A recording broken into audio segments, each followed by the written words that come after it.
तो हेलो दोस्तों, आज हम बात करने वाले कांछा गाचीवाली फॉरेस्ट के बारे में, कांछा गाचीवाली जंगल के बारे में। अभी आप अपना न्यूज़पेपर खोलते होंगे, अपना न्यूज़ चैनल खोलते होंगे, अपना सोशल मीडिया प्लेटफॉर्म खोलते होंगे, तो आपको वहां पर एक चीज कॉमन दिखती होगी, एक बड़ा सा जंगल, वहां पर कई सारे मशीनें जो कि जंगल को काटने के लिए आई हैं, और वहां पर कई सारे जानवर या तो आपको मरे हुए दिखाई गए होंगे या तो ऐसा प्रतीत हुआ होगा कि जानवर अपना जंगल छोड़कर भाग रहे हैं।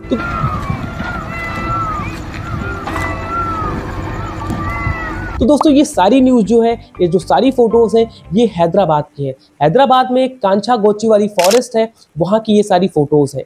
आपको बताना चाहूंगा कि हैदराबाद यूनिवर्सिटी के बगल में एक डेंस फॉरेस्ट एरिया है, एक बहुत ही ज्यादा घनत्व वाला जंगल है, जहाँ पर उस जंगल में कई सारी हमारे वैरायटी के जानवर पाए जाते हैं।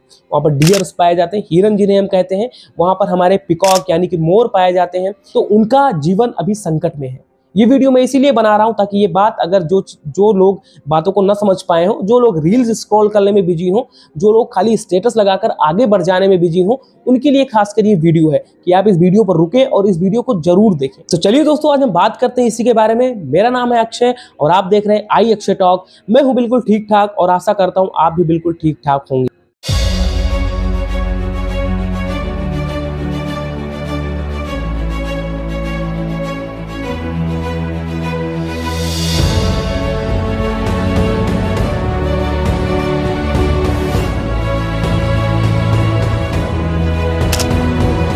तो दोस्तों, ये डिफॉरेस्टेशन शुरू कहाँ से होता है? तो आपको बताना चाहूंगा कि हमारे तेलंगाना गवर्नमेंट ने, जो हमारे भारत का तेलंगाना स्टेट है, उसकी गवर्नमेंट ने, जो राज्य सरकार है, उसने डिसाइड किया आईटी इंफ्रास्ट्रक्चर बनाने के लिए। उसके लिए उन्होंने जो हमारा कांछा गाचीवाली फॉरेस्ट है, उसको काटने के लिए प्लान बनाया गया कि इसकी कटाई कर हम यहाँ पर जो हमारा आईटी इंफ्रास्ट्रक्चर बनाना है, उसको हम पूरी तरीके से बनाएंगे। लेकिन जब ये न्यूज़ वहाँ के जो इन्वायरमेंटलिस्ट हैं या फिर वहाँ के जो लोकल कम्युनिटी के लोग हैं, उनको बात पता चली, तो उनको काफी बड़ा शौक लगा।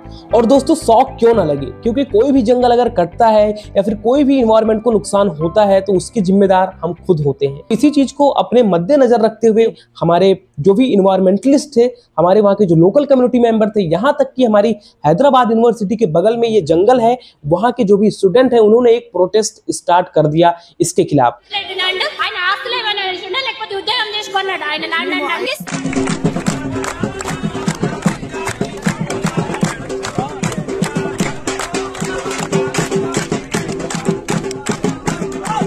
आपको बताना चाहूंगा, जब यूनिवर्सिटी हमारी बंद थी ईद की छुट्टियों में, उसी बीच वहां की लोकल अथॉरिटीज ने उस जंगल को भारी मात्रा में काटने का प्लान बनाया।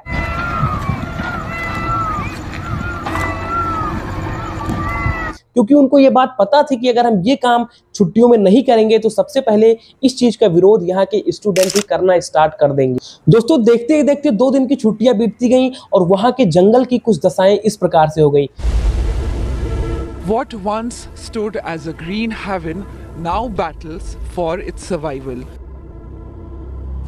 A Kancha Gachivauli forest, a sanctuary of rustling leaves and untamed life, is being stripped bare. Amid mounting concerns over large-scale deforestation on 400 acres of land. तो दोस्तों, कोई भी ये नहीं चाहेगा कि मेरे देश का विकास ना हो या फिर मेरा देश विकसित ना हो, मेरे देश में आईटी पार्क्स ना बने। दोस्तों, इस सब को दिमाग में रखते हुए हमें एक चीज दिमाग में और रखनी चाहिए कि हमें इन्वायरमेंट को भी सस्टेन करना है, सस्टेनेबल डेवलपमेंट की तरफ भी हमें काम करना है। तो दोस्तों, अब डरने की कोई बात नहीं है, हालांकि कोर्ट ने इस पर रोक लगा दिया है। Developments in the Supreme Court as well. The top court has now ordered that there will be no felling of trees in that 400-acre forest land area in Kancha Gachivauli in Telangana. The matter was mentioned earlier today before the Supreme Court. And the court is now जब ईद की छुट्टियों के बाद वहां के environmentalist या फिर हमारे जो स्टूडेंट थे, वो वापस लौटे, तो उन्होंने जब देखा कि इतनी भारी मात्रा में डिफॉरेस्टेशन 2 दिन में हो गया है, तो उन्होंने बिना कुछ सोचे, बिना कुछ समझे, सीधा एक ही निर्णय लिया कि अब हमें इसके खिलाफ प्रोटेस्ट करना चाहिए।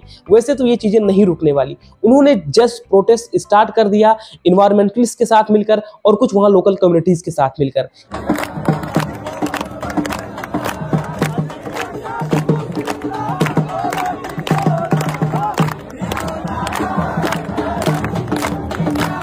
ये सब देखने के बाद वहां की जो फोर्सेस थी वो एकदम से बैक फुट पर आ गई। फिर ये पूरा केस गया हमारे हाई कोर्ट में और हाई कोर्ट ने अभी इस पर रोक लगा दी। तो दोस्तों, खबर तो ये भी निकल कर आ रही है कि हमारी जो तेलंगाना हाई कोर्ट है, उसने पेड़ कटिंग पर एकदम से रोक लगा दिया है, उस पूरी एरिया को इकोलॉजिकल जोन भी घोषित कर दिया है। इसके साथ साथ सुप्रीम कोर्ट ने भी इस मैटर पर एक बड़ा स्टेप लिया है। वो क्या है? सुप्रीम कोर्ट ने तेलंगाना स्टेट गवर्नमेंट को डायरेक्ट ऑर्डर दिया है कि जो फॉरेस्ट कटिंग हो रही है उसको बंद किया जाए, जिसमें कि हमारे 8 शेड्यूल के एनिमल भी रहते हैं। और सुप्रीम कोर्ट ने भी कहा है कि उस एरिया को इकोलॉजिकल जोन जल्द से जल्द घोषित किया जाए। तेलंगाना की रेवंत रेड्डी सरकार को बड़ा झटका लगा है। सुप्रीम कोर्ट ने अभी स्टे लगाया है जिस प्रकार से 400 एकड़ फॉरेस्ट की जमीन को उजाड़ा जा रहा था उसको। और दोस्तों ये इतना आसान नहीं था कि किसी भी एरिया को इतना जल्दी इकोलॉजिकल फॉरेस्ट जोन डिक्लेयर करने का ऑर्डर आ जाए, वो भी हाई कोर्ट और सुप्रीम कोर्ट दोनों से भी। ये सब हुआ खाली प्रोटेस्ट की वजह से, जो कि हमारे स्टूडेंट्स ने, हमारे इन्वायरमेंट के जो स्पेशलिस्ट हैं, जो इन्वायरमेंटलिस्ट हैं, उन्होंने और वहाँ की जो लोकल कम्युनिटीज हैं उन्होंने इस चीज पर विवाद उठाया, तब जाकर ये संभव हुआ। लेकिन दोस्तों इस सब के बाद भी अभी भी तेलंगाना गवर्नमेंट इस बात पर अटकी हुई है। वो कह रही है कि ये जो लैंड है ये पहले से ही कॉमर्शियल पर्पस के लिए एलोकेट कर दी गई थी, तो अभी इसको रोकना बहुत ज्यादा मुश्किल है। लेकिन आपको पता होगा कि अगर ऑर्डर्स आ गए हैं सुप्रीम कोर्ट और हाई कोर्ट के, तो इसको रोकना पड़ेगा उनको, ठीक है। तो अभी ये चीजें रुक गई हैं। हालांकि तेलंगाना गवर्नमेंट ने रिक्वेस्ट भी किया है हाई कोर्ट और सुप्रीम कोर्ट से कि अब हम जो आगे का काम करेंगे वो इन्वायरमेंट को दिमाग में रखकर या फिर इन्वायरमेंट के कंसर्न को दिमाग में रखकर करेंगे। तो ये चीजें इनको पहले नहीं समझ में आई थी, ये चीजें इनको अब समझ में आई हैं जब इतनी सारी रिस्ट्रिक्शन लगी इनके ऊपर। और दोस्तों ये जो कांचागाची वाला फॉरेस्ट है, ये सिर्फ एक फॉरेस्ट नहीं है जिसका आप डिफॉरेस्टेशन कर देंगे तो कोई प्रॉब्लम नहीं। ये एक हमारे हैदराबाद का एक बहुत ही बड़ा फॉरेस्ट जोन है, बहुत ही बड़ा एक इकोलॉजिकल जोन है। एक ये फॉरेस्ट आपको बताना चाहूंगा इन्वायरमेंटल हेरिटेज साइट कह सकते हैं इसको, जहां पर हमारे कई प्रकार के एनिमल्स, कई प्रकार के फ्लोरा फौना यहाँ पाए जाते हैं। और अगर हम इसको डिस्टर्ब करते हैं तो इससे हमारे नेचर पर बहुत ही बड़ा प्रभाव पड़ सकता है। तो दोस्तों अगर इसको डिस्टर्ब किया जाता है तो कहीं ना कहीं हमारे इन्वायरमेंट पर, हमारा जो विंड पैटर्न है, हमारा जो रेन पैटर्न है, उसके ऊपर बहुत ही ज्यादा इफेक्ट पड़ेगा। दोस्तों देश का डेवलपमेंट भी जरूरी है, लेकिन इन्वायरमेंट को भी अपने दिमाग में रखकर देश का विकास करना जरूरी है। अगर देश का विकास हो रहा है, इन्वायरमेंट ही नहीं सुरक्षित है, तो आने वाले समय में देश ही नहीं रहेगा। फ्यूचर में ऐसे प्रोजेक्ट को इंप्लीमेंट करते समय गवर्नमेंट को ये चीज अपने दिमाग में जरूर रखनी चाहिए कि यहाँ पर आने वाले समय पर अगर हमने कुछ ऐसा काम किया जिससे वहाँ के कम्युनिटी को, वहाँ के एनिमल्स को, वहाँ के क्लाइमेट को कोई भी इफेक्ट पड़ रहा है, तो वहाँ की कम्युनिटीज जो है लोकल, वहाँ के जो हमारे इन्वायरमेंटलिस्ट हैं, वहाँ के हमारे जो लोकल पीपल हैं, वो इसके खिलाफ खड़े हो जाएंगे। ये चीज अगर रहेगी दोस्तों तो इससे गवर्नमेंट के अंदर डर रहेगा, हर उस अथॉरिटी के अंदर डर रहेगा जो कि गलत काम सोचने जाएगी। तो दोस्तों ये था कांचागोची वाली फॉरेस्ट का जो इशू है, उसके ऊपर एक छोटा सा मेरा रिव्यू। आपको क्या लगता है कि जो डिफॉरेस्टेशन हो रहा था, ये जो हमारे जानवर जो इधर उधर जा रहे थे, जो इनके रहने की जो हैबिटेट है इनका, वो उजाड़ा जा रहा था, ये ठीक है? आपका इस पर क्या कहना है? आपके क्या विचार है? क्या आपको इन्वायरमेंट ज्यादा प्यारा है या फिर आपका डेवलपमेंट ज्यादा प्यारा है?